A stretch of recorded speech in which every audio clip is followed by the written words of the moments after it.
local forecast with meteorologist Jackson Chastain starts now. I thought it would be worth a shot looking at the time lapse from Hummelstown earlier in the day.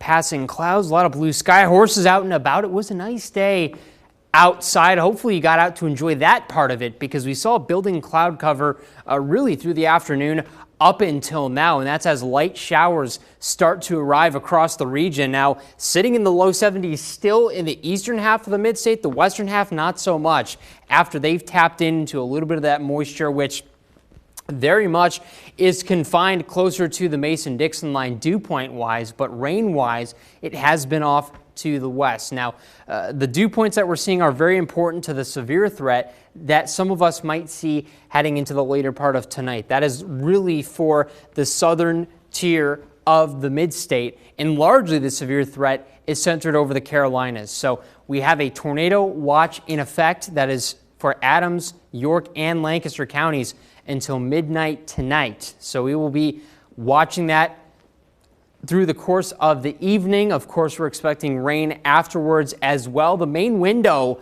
for the strongest storms here will be about 7 p.m. until 11 p.m. So between those hours is when those storms that are maybe rotating, maybe are tapping into that shear, that is the time for them to be at their strongest. And you can see that in our precision cast as they continue to migrate eastward, heading later and later into the evening. Now, closer to midnight, you're going to see a transition more to steady rain in garden variety thunderstorms.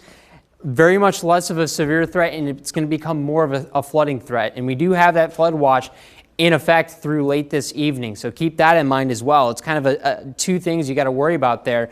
We'll clear out early on in the morning Saturday, and then heading into the afternoon, there's going to be a brief return of shower activity, maybe even a few storms embedded in the mix, because we're going to have that instability to tap into. But all in all, this will get us about 1 to 2 inches, depending on where you are. Certainly needed rain, maybe just a little bit too much, a little bit too fast. But that's what we're dealing with at this point. Beyond that, it is going to be a nice week all the way from Sunday through this coming Friday. Looking at highs in the mid to low 80s by that Wednesday. A lot to look forward to as we kind of turn the page into meteorological summer. But we're going to be tracking those storms, and that's the most important thing tonight. You bet. Thank you, Jackson.